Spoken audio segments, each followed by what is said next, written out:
오늘은 출애굽기 20번째 시간 하나님은 여호와시라 라는 제목으로 말씀을 전하도록 하겠습니다.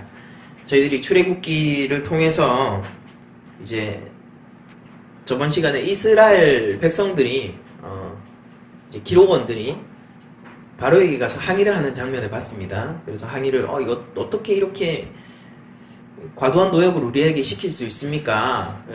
그 좀 마음을 좀 돌려주시면 안 됩니까? 라고 했을 때 바로는 오히려 게으르다라고 질책하면서 그들을 돌려보내는 장면들을 저희들이 볼 수 있었는데요.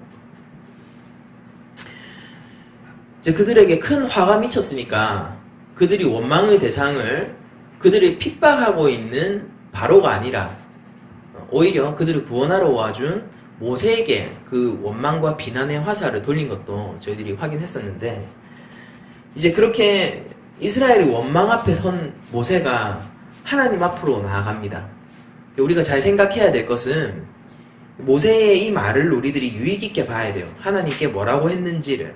그래서 우리가 그냥 단순히 생각을 하면은 그가 원망을 받았으니까, 뭐 요즘으로 치면은 그런 거 아니겠어요?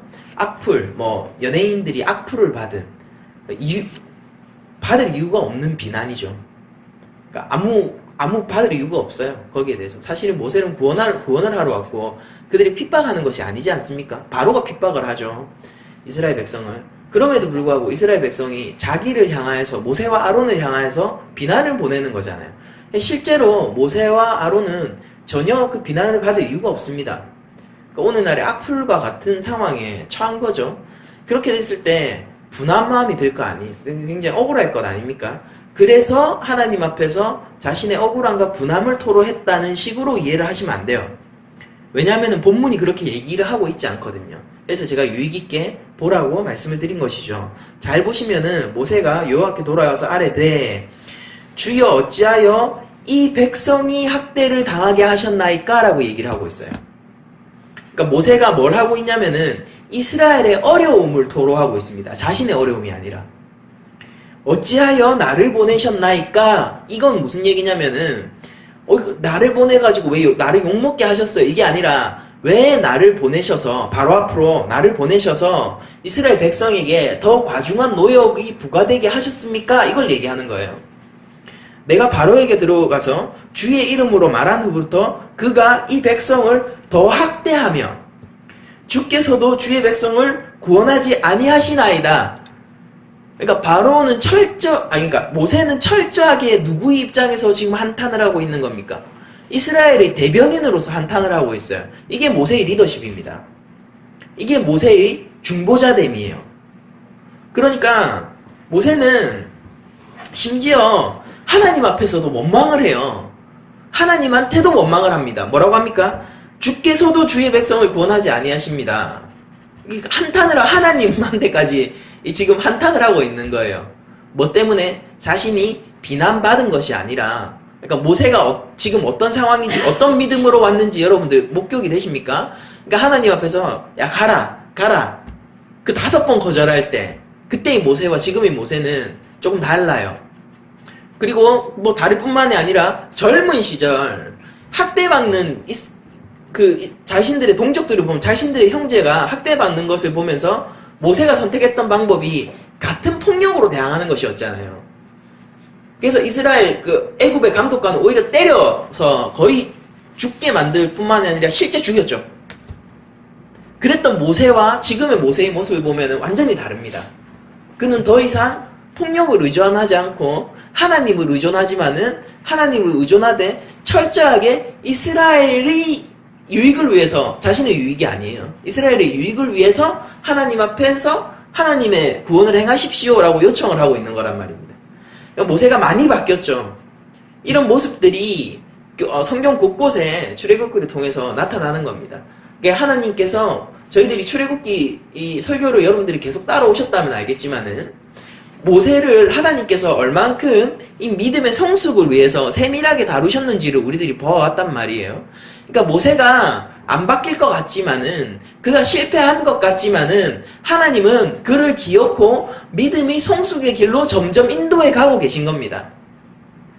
그래서 모세는 이제 이런 고백까지 할 수 있게 된 거예요. 그들의 비난을 받으면서 오히려 원수 같지 않겠어요, 여러분들? 내가 비난받을 이유가 없어요.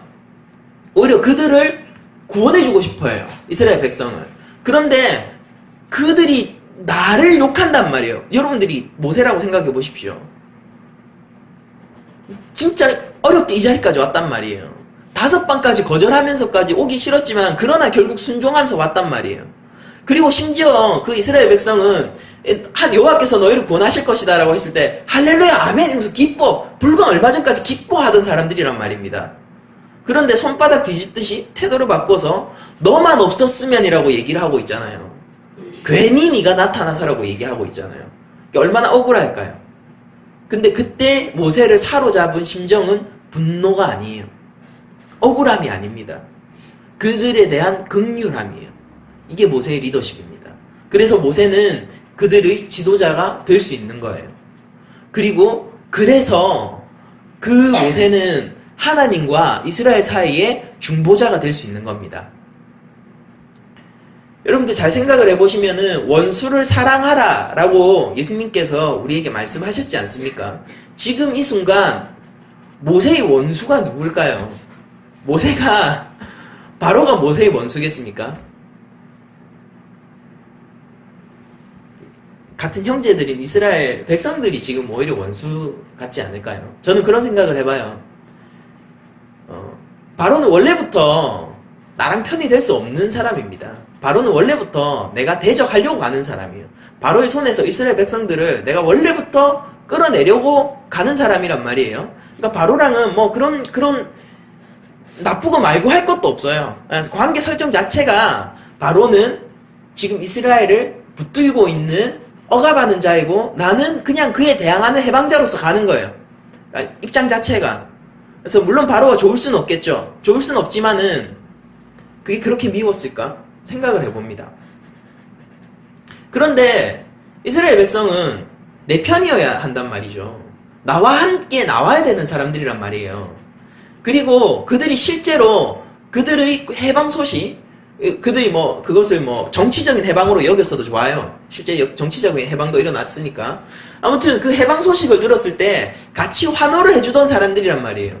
근데 딱 지금 손바닥 뒤집듯이 자신들의 입장을 바꿨을 때 누가 더 원수 같을까? 라는 생각을 해봅니다. 그러니까 모세 입장에서는 굉장히 배신감이 들지 않았을까라는 생각도 들고 이 사람들과 어떻게 출애굽을 할 수 있을까라는 막막함도 들었을 것 같고 아무튼 원수 같았을 것 같아요. 지금의 모세의 원수는 오히려 이스라엘 민족이었을 것 같습니다. 그러나 모세는 그 원수를 사랑할 수 있었습니다. 이 사랑의 놀라운 힘이죠. 원수를 사랑해야지 우리가 원수를 사랑할 수 있는 게 아니라 내가 하나님의 사랑 안에 거할 때 원수가 사랑되어지는 것이죠. 원수를 사랑하라는 계명은 우리에게 철저하게 너희가 그리스도 안에 거하라는 것에 그런 요청이죠. 그리스도의 사랑 안에 거하라. 너희가 하나님의 사랑 안에 거하라. 라는 요청인 거예요. 그때서야 우리가 하나님의 사랑으로 원수도 사랑할 수 있는 거예요. 그 영혼들이 어떻게 긍휼하게 여겨질 수가 있겠냐고요. 그 영혼이 어떻게 긍휼할 수가 있습니까? 모세가 어떻게 이스라엘 백성들을 보면서 그들을 위하여서 하나님 앞에서 대변할 수가 있겠습니까?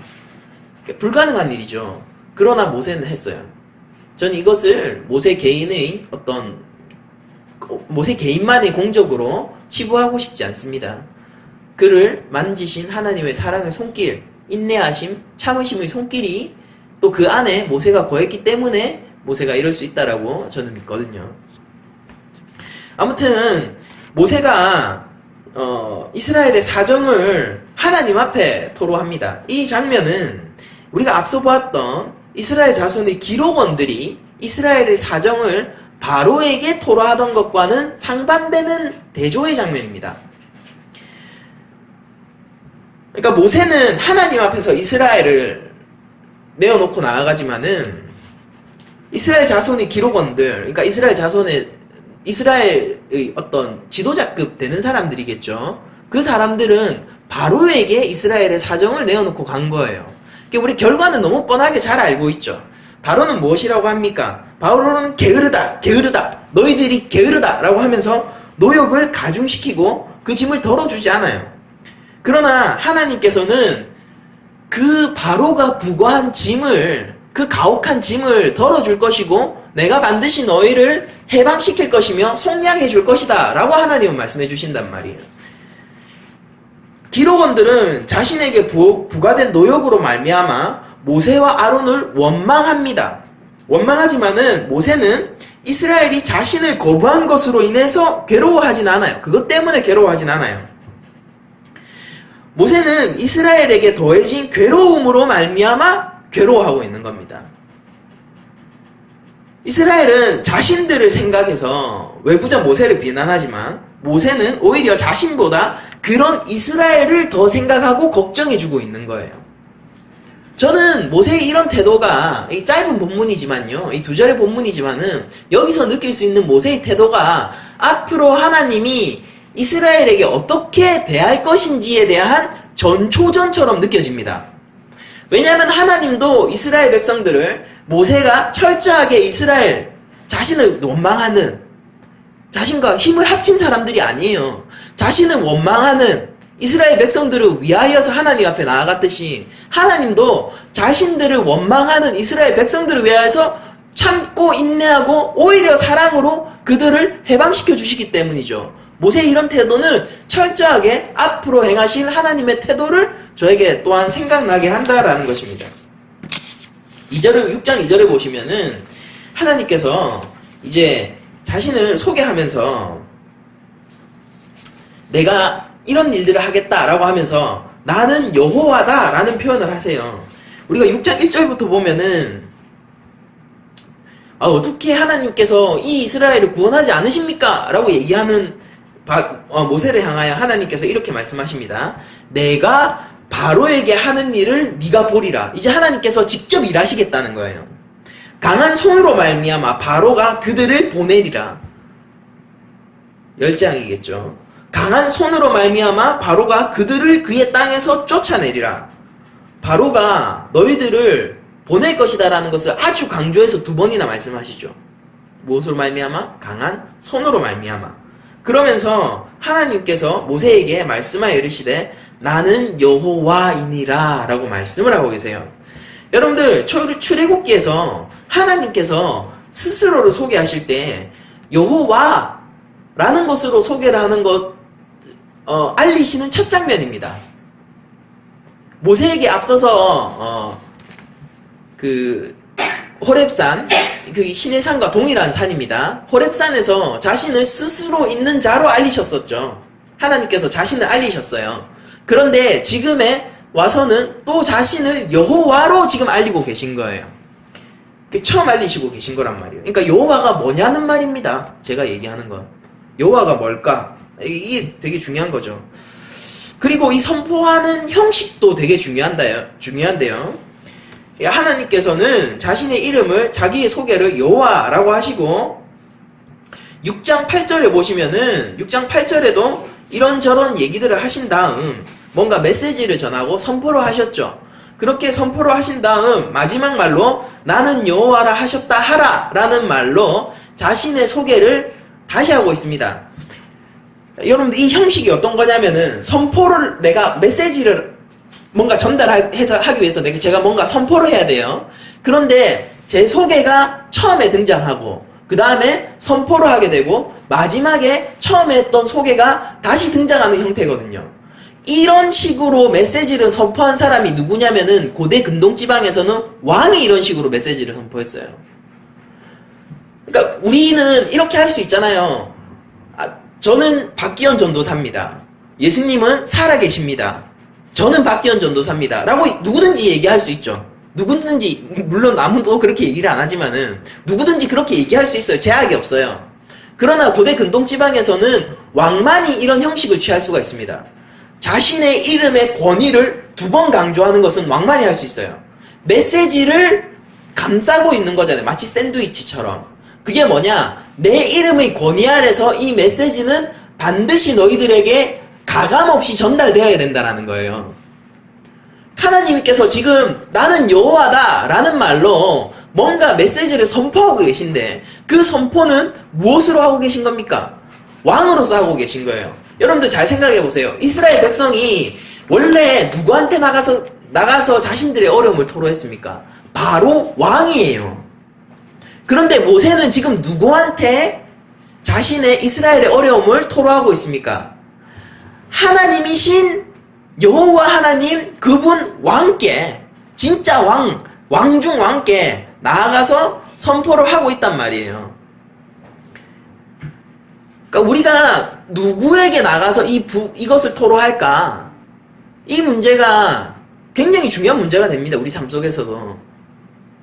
실제로 내 문제를 해결해 줄 것 같은 힘과 권력을 지닌 사람에게 내가 의존을 할까? 굉장히 실제적으로 느껴지잖아요. 아니면은 아직까지 움직이지도 않고 있고 그냥 말만 구원하겠다라고 한 여호와 하나님께 이 문제를 가지고 나아갈까? 하나님을 의지할까? 아니면 지금 당장 돈을 풀 수 있는 사람을 의지할까? 이런 것들은 우리 삶 속에서도 굉장히 실제적인 문제 아닙니까? 그러니까 모세는 지금 뭐라고 하고 있어요? 하나님께 나아가자라고 얘기를 하고 있는 것이죠. 정말 하나님이 살아계신다면은 그게 맞는 거겠죠. 근데 이렇게 하나님께서는 지금 자신을 왕으로서 이 메시지 형식을 통해서 자신을 왕으로서 소개하시면서 바로와는 전혀 다른 생각을 하고 계시는 왕으로서 이스라엘 자손에게 나타나고 있습니다. 그리고 이 여호와라는 말이 무엇과 굉장히 연관되어서 지금 쓰이고 있는지를 본문을 통해서 살펴보면은 언약과 관련되어서 여호와라는 이름이 쓰이고 있음을 알 수가 있어요. 그러니까 하나님을 여러분들 생각해 보십시오. 하나님은 어떤 한 이름에 담기시는 분이 아니에요. 저는 박기현입니다. 그리고 우리 모두 다 이름이 있죠. 그 이름 속에서 우리가 담겨 있어요. 그런데 하나님은 이런 식으로 피조물에 의해서 뭔가 규정되어지고 뭔가 개념 지어질 수 없는 분이란 말이에요. 왜냐하면은 우리의 인식보다도 훨씬 높으시고 우리의 지혜보다도 훨씬 높으신 분이 하나님이시기 때문에 우리의 이성이나 감성 안에 담기지 않으세요. 담기지 않으신단 말이에요. 그러니까 하나님을 한 이름으로 그분을 담거나 규정할 수 없습니다. 그래서 하나님은 하나님이세요. 그런데 하나님께서 자신의 이름을 여호와로 알려주면서 특별히 언약과 관련된 자신을 계시하고 계시는 겁니다. 지금은. 그러니까 하나님의 어떤 한 부분이겠죠. 근데 어떤 부분? 이스라엘에게 필요한 부분이에요. 이스라엘이 알아야 되는 하나님의 지식에 관해서 하나님께서 직접 설명을 해주고 계신 겁니다. 지금 이스라엘이 이 하나님의 적어도 이 부분을 알아야 돼요. 언약과 관련된 언약의 성실성을 담보하시고 언약을 반드시 이행하시는 그 하나님을 이스라엘은 지금 알아야 된단 말이에요.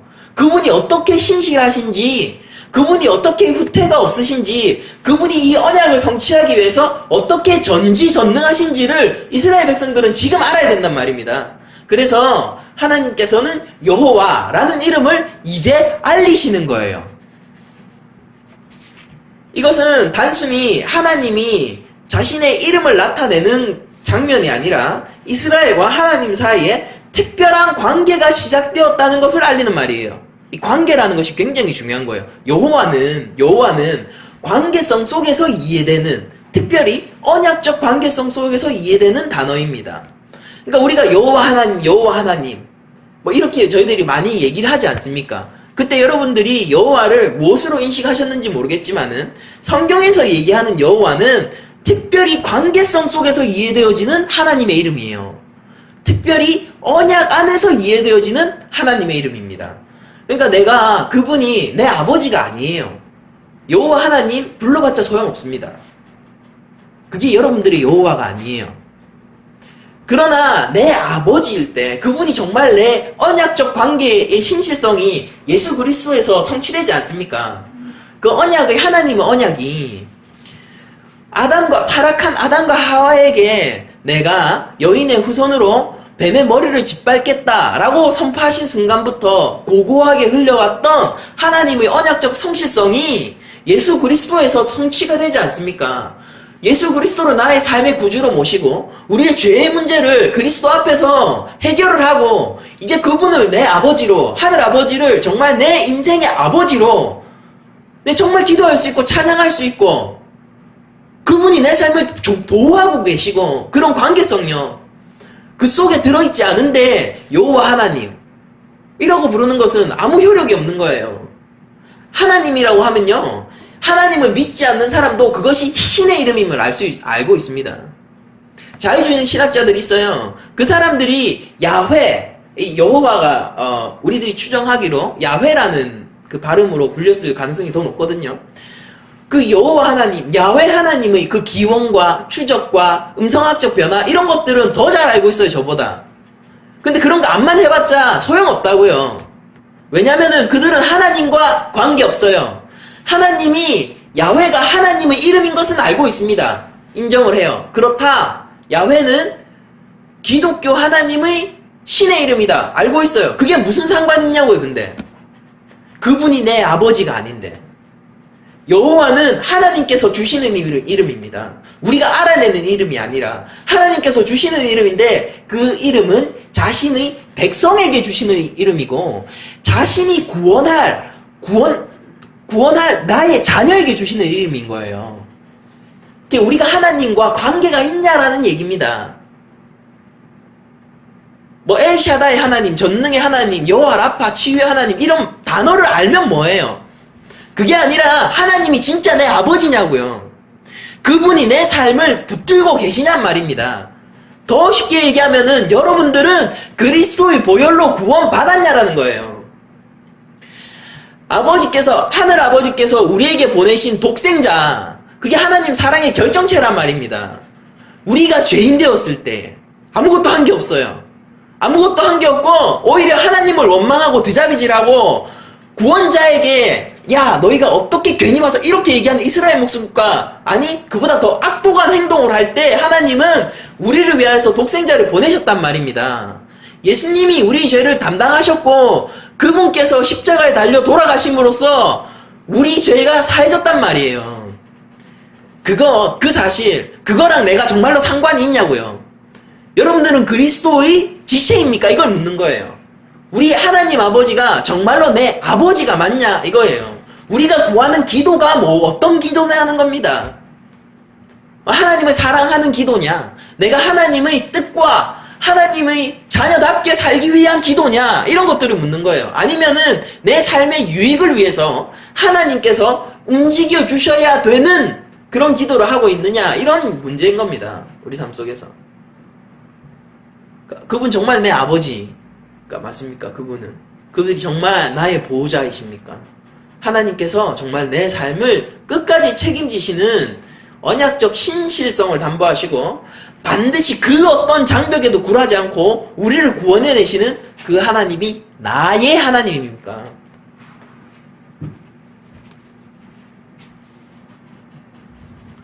하나님께서 약속하신 거는 여호와 하나님께서 약속하시는 것이 있어요. 여기 보면은 6장 3절에 보면은 먼저 언약을 떠올리게 하십니다. 옛 언약을. 아브라함과 이삭과 야곱에게 전능의 하나님으로 나타났으나 나의 이름을 여호와로는 그들에게 알리지 아니하였고 가나안 땅 곧 그들이 거류하는 땅을 그들에게 주기로 그들과 언약하셨더니 이제 애굽 사람이 종으로 삼은 이스라엘 자손의 신음소리를 내가 듣고 나의 언약을 기억하노라. 하나님께서 이게 아신다는 거거든요. 하나님께서 알고 있을 때, 이스라엘 백성들을 알고 있을 때 이 관계가 시작되는 겁니다. 이때부터 여호와 하나님이 이스라엘 백성에게 상관이 있는 거예요. 그러므로 이스라엘 자손에게 말하기를 나는 여호와라. 또 등장하죠. 나는 여호와라. 내가 애굽 사람의 무거운 짐 밑에서 너희를 빼내며 그들의 노역에서 너희를 건지며 편팔과 여러 큰 심판들로서 너희를 속량하여 너희를 내 백성 삼고 나는 너희의 하나님이 되리니 라고 말씀을 하고 계세요. 여호와 하나님은 하나님께서 하신 언약, 그 언약을 아시고 기억하시고 그 언약을 성취해서 마침내 그들이 하나님이 되고 그들이 하나님의 백성이 되었을 때 그때서야 유효한 이름이 여호와 하나님이라는 이름이라는 것입니다.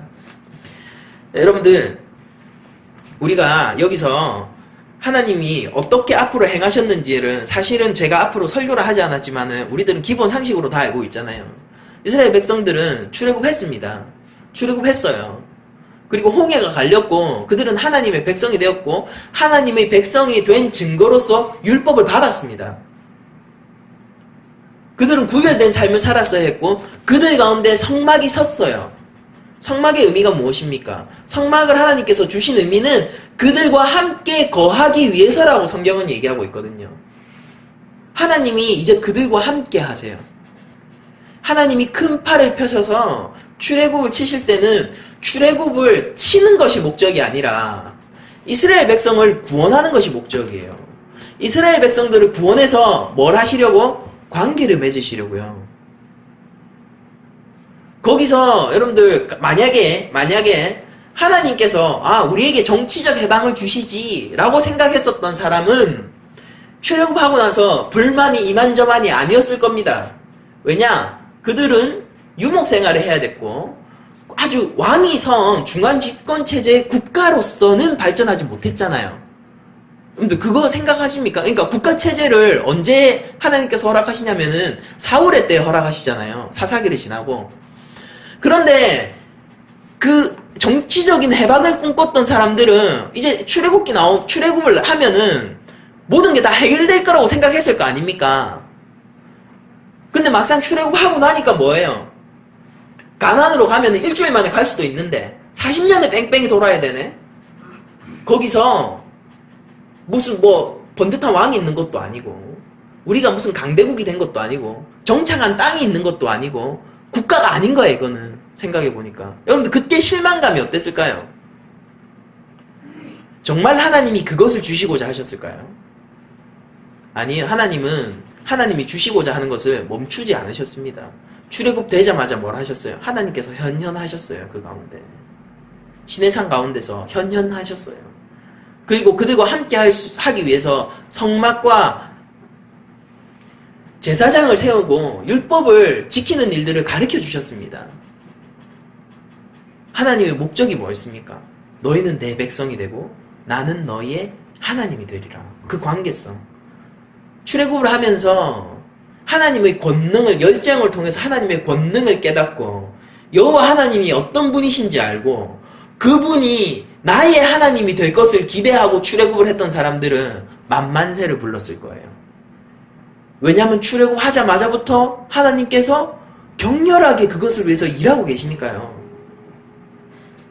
함께 하시기 위해서 저는 그런 생각을 가끔 해봐요. 출애굽기를 보면서. 아니 이렇게 이스라엘 백성과 뭐가 이쁘다고 이스라엘 백성과 함께 하기 위해서 이렇게 격렬하게 다방면으로 온 삶을 포함하면서 일을 하고 계실까? 이스라엘의 삶을 전방위적으로 다 포괄하면서 하나님께서는 그들과 함께 하기 위해서 이렇게 일을 하실까라는 생각이 들어요. 하나님과 함께하고 하나님의 백성이 되기 위한 사람은 출애굽을 한 이후로 그런 것들이 속히 이루어졌을 것이지만은 정치적 해방 그리고 국가적 해방만을 기대했던 사람들은 그것이 하나님의 구원이 자기한테 썩 내키지 않는 구원이 됐을 거예요. 여러분 하나님은 하나님이 하시고자 하는 일을 합니다. 하나님이 주시기에 가장 좋은 것을 주세요. 그것이 때때로 우리가 생각할 때 내가 생각할 때 가장 좋은 것이 아닐 수도 있죠. 그러나 그렇다고 해서 하나님이 신실하지 않으신 것이 아니에요. 하나님이 손을 멈추신 것이 아닙니다. 하나님은 오늘날도 동일하게 우리와 우리 교회와 그리고 각 한 영혼과 함께 하시기 위해서 일을 하고 계세요. 그분이 내 아버지면은 진짜 아버지면은 좀 어때요? 우리 아버지 돈 좀 못 벌어도 우리 아버지인데 어떻습니까? 우리 아버지가 좀 키 작으면은 어때? 우리 아버지인데 나를 낳아주신 분인데요. 내가 재벌 2세가 아니라서 통달할 일이 뭐가 있어요? 내 아버지를 정말 사랑한다면요. 그분이 내 아버지인데. 인간은 육신의 아버지도 그러할진데 여러분들 하나님 아버지께서 우리를 사랑하시고 우리를 위해서 자신의 사랑을 확증하셨지 않습니까? 저는 사실 신앙생활을 하면서 이거보다 더 큰 거를 좀 발견하지 못합니다. 이것 외에 또 뭐가 더 필요한지도 잘은 모르겠어요.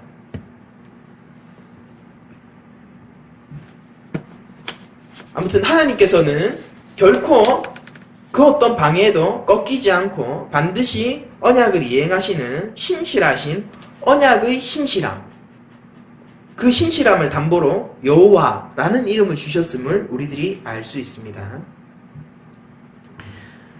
그리고 여기서 이것은 여러분들이 한번 알아두고 가야 되는 부분인데요. 이건 오늘의 정확하게 오늘의 설교의 본문과는 상관없을 수 있지만은 여러분들 이거를 한번 들으시고 가셔야 될 것 같아서 제가 설명을 하나 해드리고 갈 텐데, 그게 바로 계시의 점진성이라는 것에 대해서 제가 이해를 말씀을 드리겠습니다.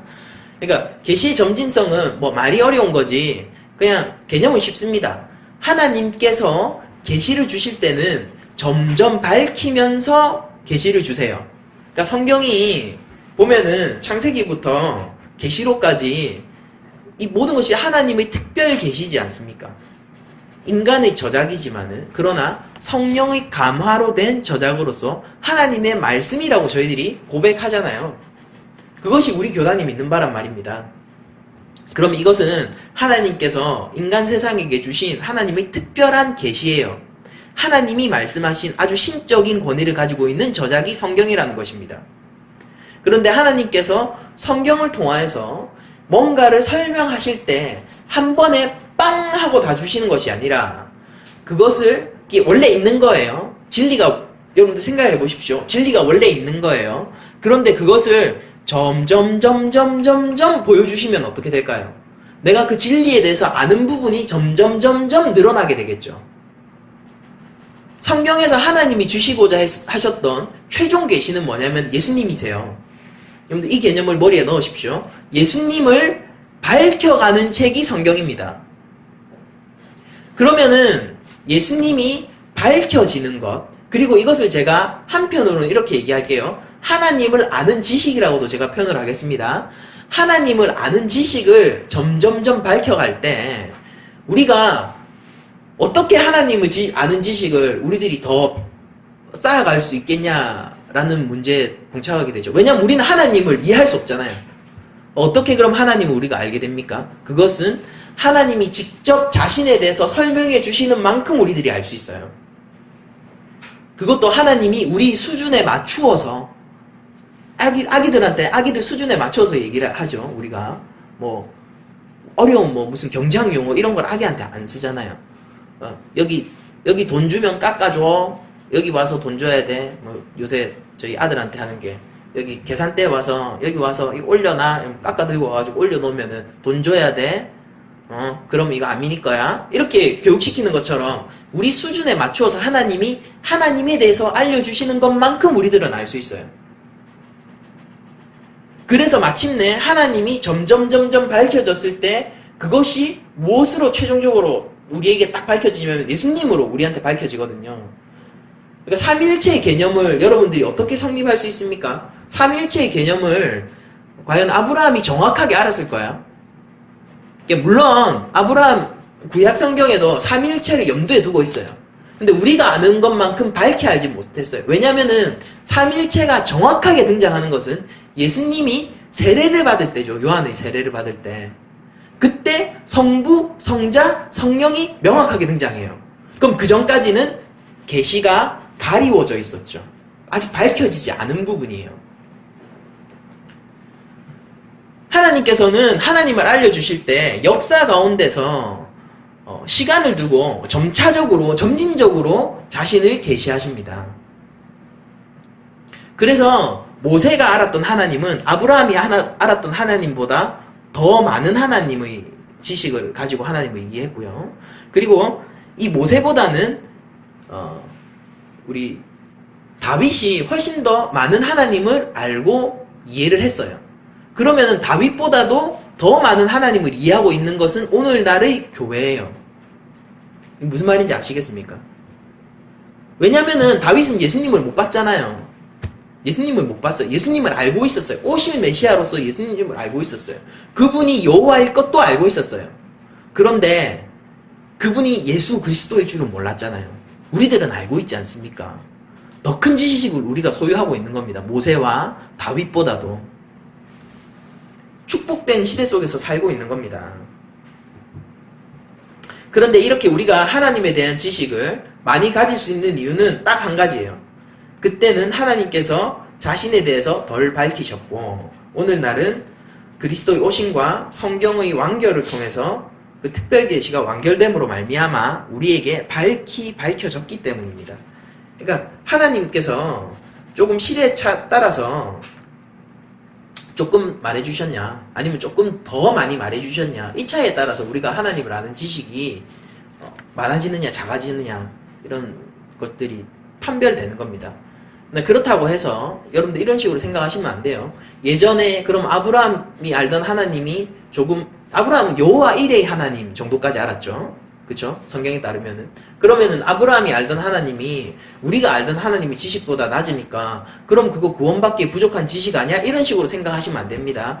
오늘날 우리가 알고 있는 하나님도 하나님을 담을 수 없는 지식 가운데서 일부러 아는 거예요. 우리도 여전히 하나님에 대해서 잘 몰라요. 여러분들 그거 아세요? 아브라함도 잘 몰랐어요. 우리는 아브라함보다 훨씬 더 많이 혜택을 받고 은혜를 받고 성령의 시대에 살기 때문에 더 많은 하나님에 대한 지식을 갖고 있지만, 그러나 여전히 하나님에 대해서는 온전히 알 수가 없는 피조물인 겁니다. 우리가 그래서 기대하는 게 뭡니까? 얼굴과 얼굴을 마주할 그때를 기대하는 것이죠. 모든 것이 밝혀질 그때를 기대하는 것입니다. 하나님을 아는 지식이 조금 모자라다고 하지만은 우리 역시 모자라고, 하나님은 부족한 것을 통하여서 온전한 일을 행하시기 때문에 그럼에도 불구하고 구원에는 전혀 문제가 없는 거예요. 이게 계시 점진성의 개념입니다. 그래서 여러분들, 우리가 자꾸 뭔가를, 이 인물들을 보면서 인물들에서 뭐를 뽑으려고 하면 안 됩니다. 그러니까 모세를 보면서 모세한테서 뭔가를 뽑으려고 하면 안 돼요. 우리보다도 하나님을 아는 지식이 부족한 것이 모세라니까요. 그게 아니라 우리가 하나님이 하신 일에 대해서 집중하는 것이 훨씬 더 유익이 있는 거예요. 물론 인물로서의 모세를 다루는 것은 유익이 많지만은, 그러나 그렇다고 해서 여러분들 모세를 따르시겠습니까? 아니에요. 여러분들은 예수님을 따르셔야 돼요.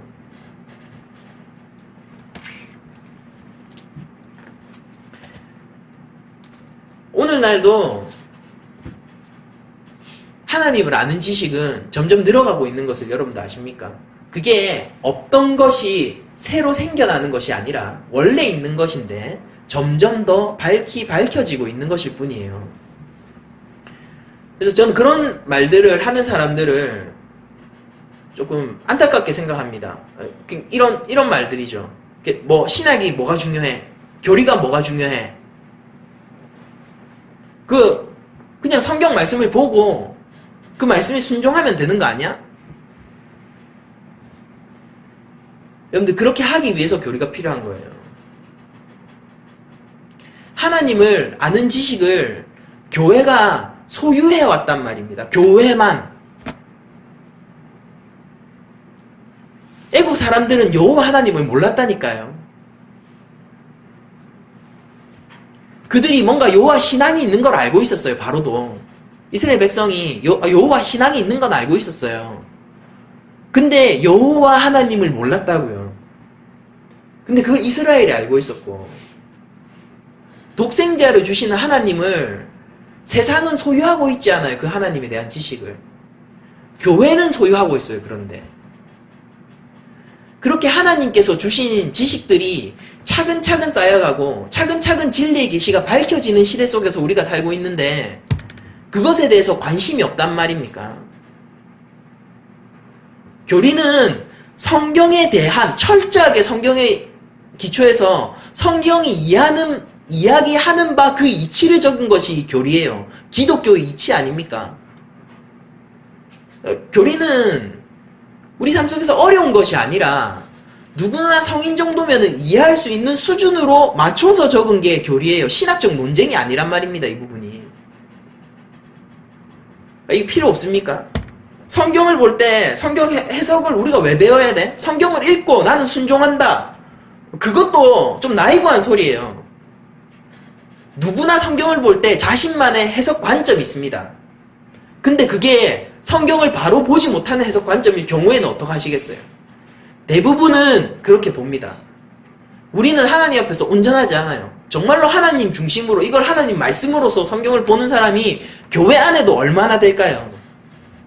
큐티하면서 자신의 상황, 지금 현재 상황에 더 관심이 많지. 사실은 그렇잖아요.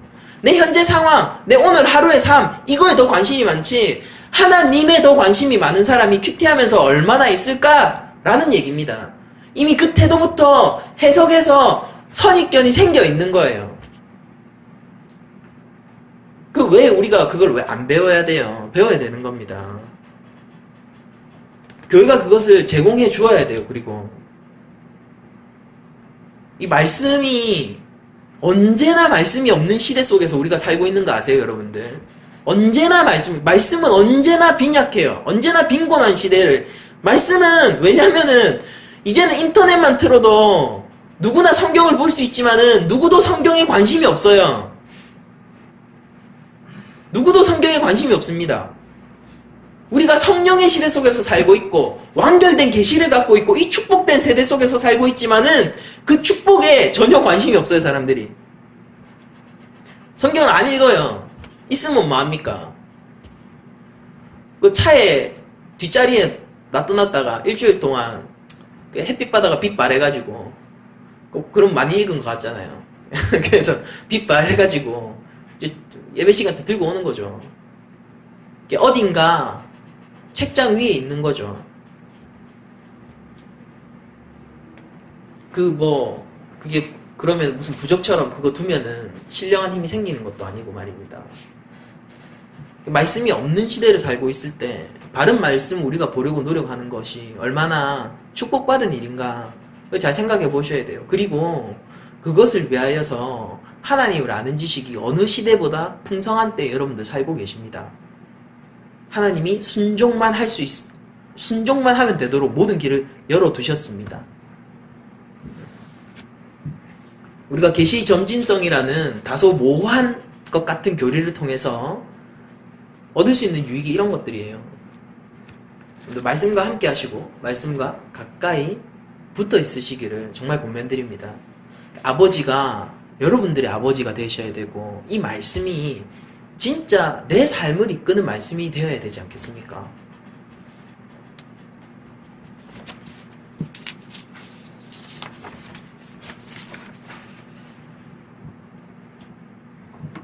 아무튼 다시 본론으로 돌아와서 말씀을 계속 이어나가자면은 여러분들 이 백성들의 반응을 한번 보시면요, 하나님께서 이제 하나님의 권능을 나타내는 말들을 계속해서 하시죠. 큰 손, 그 다음에 재앙 이런 것들을 통해서 막 하나님의 권능을 얘기하시면서 내가 하겠다, 내가 여호와다, 내가 행하겠다 이런 말들을 계속 하세요.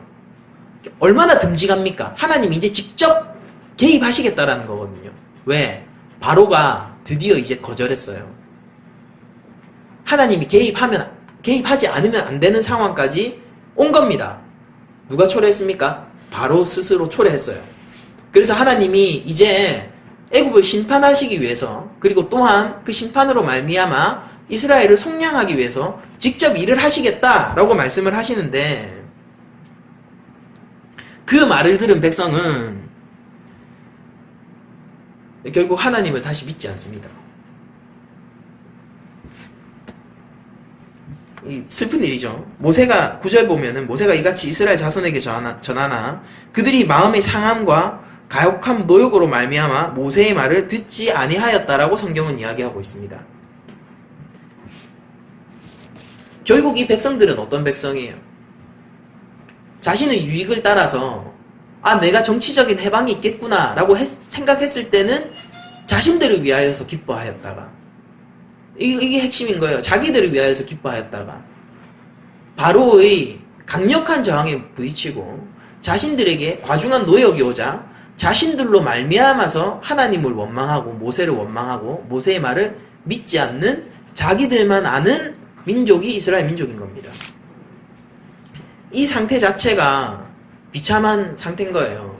그러니까 하나님이 직접 일하셔서 그들을 직접 구출하기 전까지는 이스라엘은 도무지 하나님을 믿을 수가 없는 겁니다. 그게 이스라엘의 본성이에요. 그게 이스라엘의 현실입니다. 이 상태 자체가 비참한 거예요. 그들은 바로의 노예이었기 때문에 비참한 삶을 영위했지만은 하나님의 말씀을 들을 귀가 없어서 더 근본적으로 비참한 자들이었던 겁니다. 그런데 하나님은 이런 비참하고 들을 귀가 없는 자들, 목이 꼿꼿한 백성이란 말이 구약에서 얼마나 많이 나옵니까? 이 목이 꼿꼿한 이 이스라엘 백성들을 위하여서 여호와 하나님으로 나타나시는 거예요. 이스라엘은 바로에게 소망을 품고 있습니다. 왜? 우리의 노역을 바로가 경감해 줄 수 있다라는 기대 때문이죠. 그럴 권세가 있다라는 거예요. 바로에게는 그럴 권세가 있다, 그럴 힘이 있다라는 것 때문에 바로에게 자신들의 어려움을 토로하는 게 이스라엘이란 말이에요. 그들의 소망이 바로한테 있습니다, 여러분들. 그러나 하나님은 그런 이스라엘에게 자신이 여호와이심을 알려주면서 이스라엘 백성에게 참 소망이 될 분은 바로가 아니라 진정한 왕인 나 여호와 하나님이라는 것을 모세를 통하여서 알려주시는 겁니다. 여러분들, 우리는 그리스도의 십자가로 산 사람들이에요. 오늘 교동문을 여러분들 한번 잘 보십시오. 교동문 59번 시편 136편이었잖아요. 이 이미지의 변형을 여러분들 잘 보십시오. 여호와께 감사하라 라고 하면서 여호와의 이름이 드디어 등장을 해요. 그러면서 하나님을, 여호와 하나님을 뭐라고 얘기합니까? 신들 중에 뛰어난 하나님, 주들 중에 뛰어난 주, 이렇게 소개를 하면서 홀로 큰 기이한 일들을 행하시는 이라고 소개를 하고 있죠. 홀로 큰 기이한 일을 행하시는 이예요. 근데 그 일이 뭔지 다음번에 소개를 하거든요. 그게 뭐냐면은 지혜로 하늘을 지으셨고 땅을 물 위에 펴셨고 큰 빛들을 지으셨고 해로 낮을 주관하게 하셨고 달과 별로 밤을 주관하게 하신 이예요. 이게 뭡니까? 창조의 일이죠. 창조주 하나님을 큰 기이한 일을 행하시는 주 중에 주, 신들 중에 뛰어난 하나님이라고 묘사를 하고 있단 말입니다. 그런데 그 이후에 홀로 큰 기이한 일을 행하시는 장면이 한 번 더 나오는데 그게 뭐냐? 애굽의 장자를 치시고 이스라엘을 그들 중에 인도하여 내시고 강한 손과 펴신 팔로 인도하여 내신 이라고 소개를 하면서 창조의 일과 출애굽의 사건을 함께 놓고 이야기를 하고 있는 시편을 볼 수가 있습니다. 그런데 하나님은 진짜 하나님이세요. 근데 그분은 홀로, 이게 무슨 뜻이냐면 그분밖에 할 수 없는 일이 있다고요. 그 누구도 할 수 없는, 하나님만 할 수 있는 일이 있는데 그게 창조의 사역이고 그리고 구원의 사역입니다. 그래서 우리가 구원의 사역을 새 창조의 일이라고 부르는 거예요. 우리가 다시 태어났다라고 그래서 얘기를 하는 겁니다. 여러분들, 하나님이 홀로 그분만 하실 수 있는 큰 일은 창조주 하나님께서 새 창조를 하시는 일이라는 것이죠.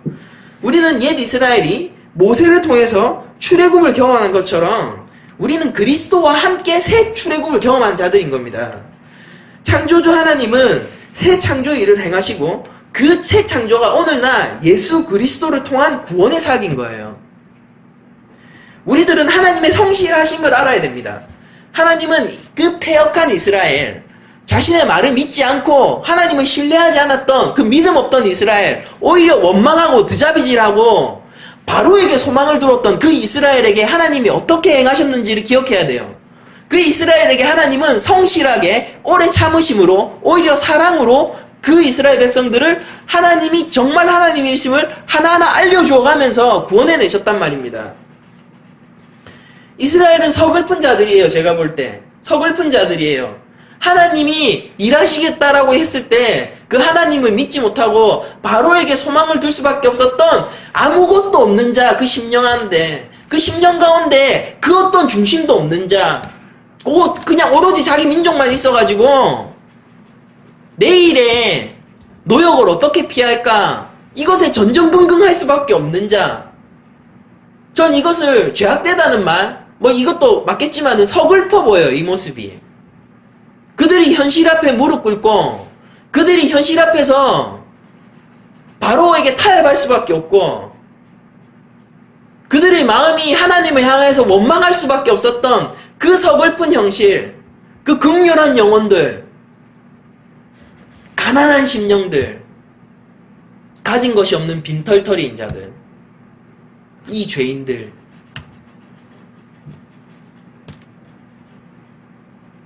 그러나 하나님은 그 서글픈 자들을 위하여서 일하십니다. 빈 깡통처럼 텅텅 빈 우리들을 위하여서 하나님은 일을 하세요.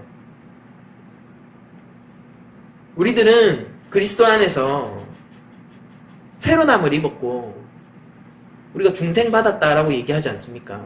그것이 진실이라면 여러분들 우리들은 더 이상 우리가 살아가면서 이스라엘처럼 서글픈 자들은 되지 말자는 거예요.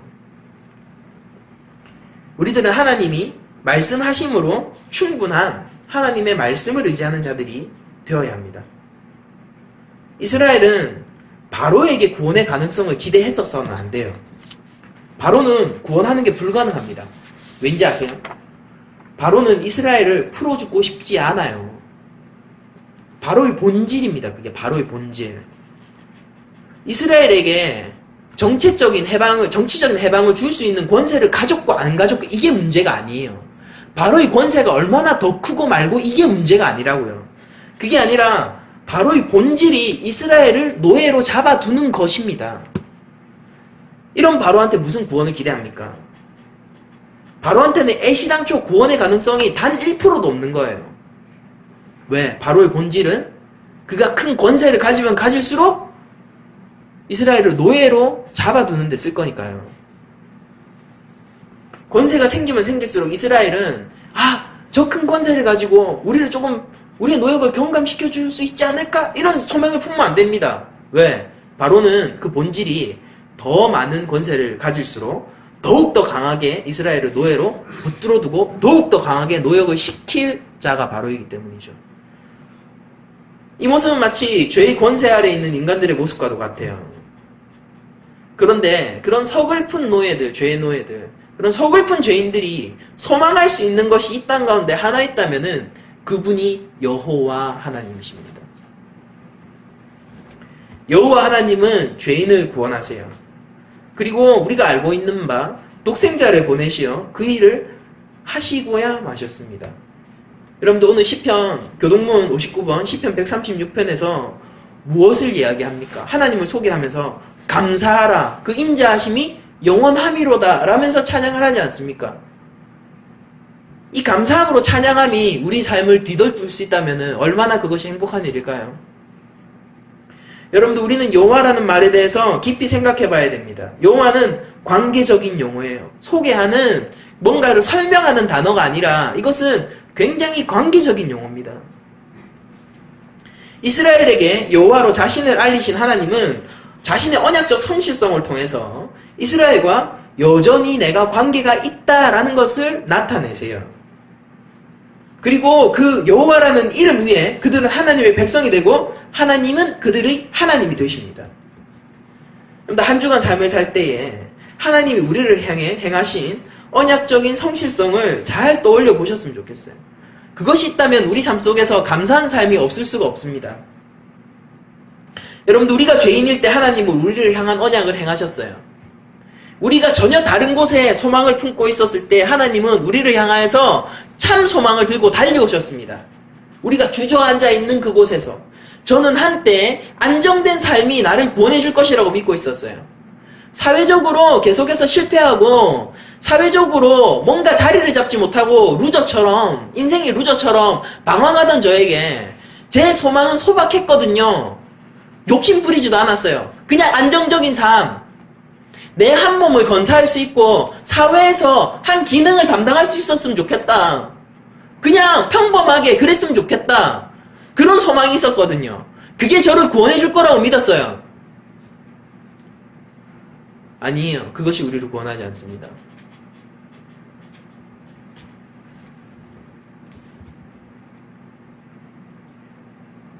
우리 인생에 문제가 있다면은 안정적이지 못한 삶이 문제가 아니라 우리의 죄인됨이 문제입니다. 저는 내 삶에 안정적인 어떤 한 국면이 다가오면은 제가 평안할 줄 알았지만은 진짜 참 평안은 언제 왔냐면은 예수 그리스도로 나의 구주로 고백할 때 내 인생의 공허와 참 평안을 누릴 수가 있게 되었습니다.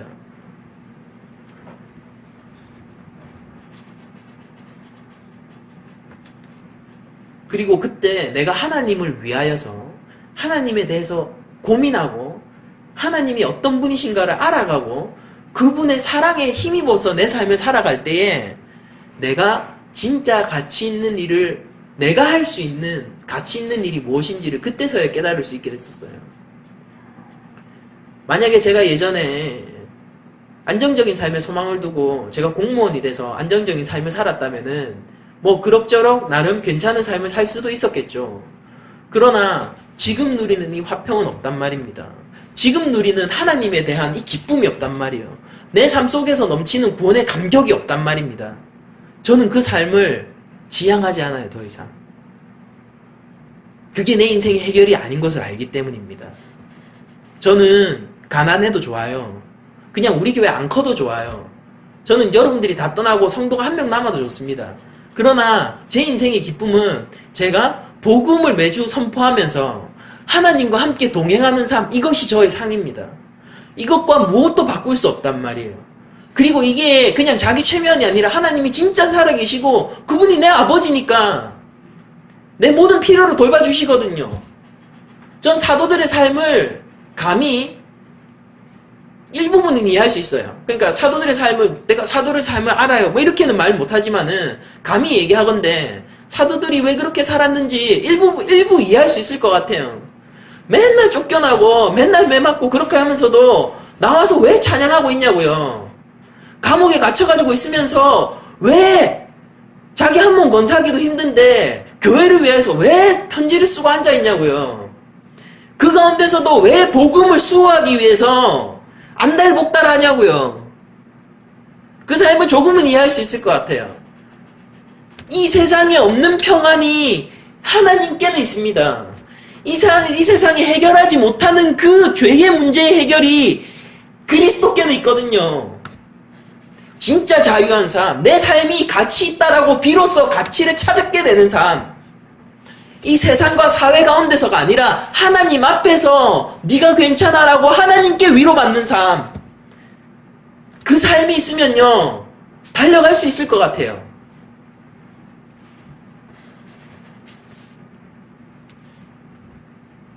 그게 진짜 우리 감사의 근원이 되어야 되는 겁니다. 시편의 기자가 무엇 때문에 감사합니까? 하나님이 창조주이심으로 말미암아 감사하고 있잖아요. 찬양하지 않습니까? 그것으로. 하나님께서 구원하셨으므로 출애굽하셨으므로 찬양하고 감사하고 있지 않습니까? 내 삶에 돈을 더해주셔서가 아니에요. 내 삶에 땅을 넓혀주셔서가 아니에요. 내 삶 가운데서 뭐 이런저런 것들을 더해주셔서가 아니에요. 그분이 구원을 행하셨음으로써 감사하지 않습니까? 저는 이것만으로도 충분한 성도들이 되었으면 좋겠어요. 적어도 우리 낮은 자리 교회 성도들은.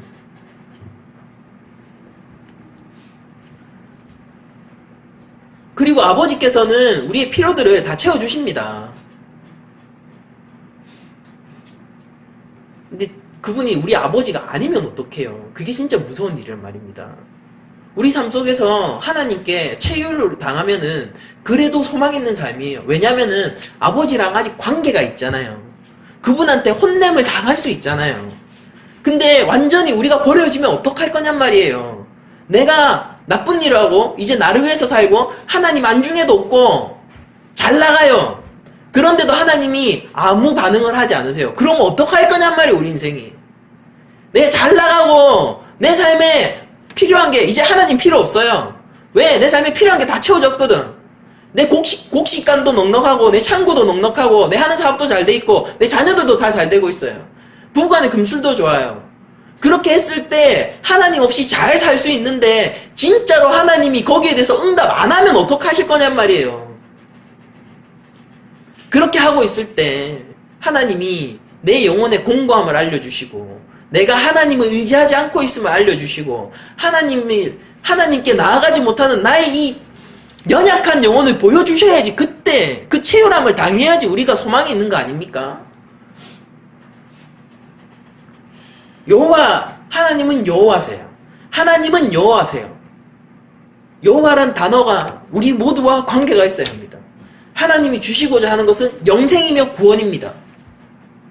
삶의 자잘한 것들은 하나님이 주시는 보너스 같은 거예요. 진짜 주시고자 하는 것은 하나님의 자녀됨이에요. 우리의.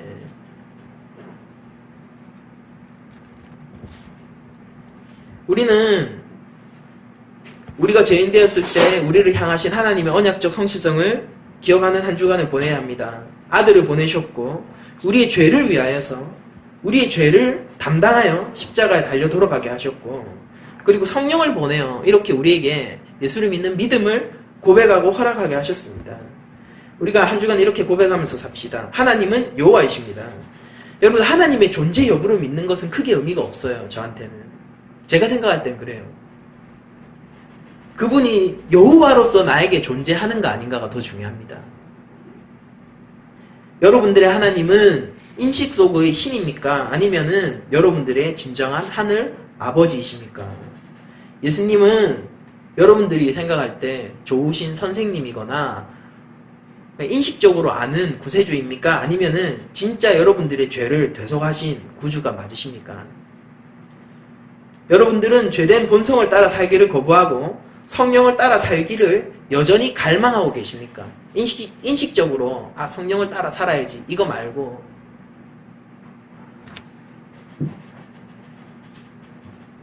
내 죄된 본성으로 하나님의 주인됨을 쫓아내고 내가 내 삶의 주인이 될 때마다 여러분들은 그것 때문에 정말 괴로우시냐는 거예요.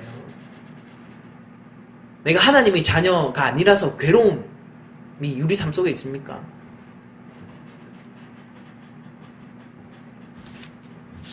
우리에게 중요한 것은 신으로서의 하나님이 아니에요. 그 신이 우리의 여호와, 즉 구원과 언약의 하나님이라는 그 관계성인 것입니다.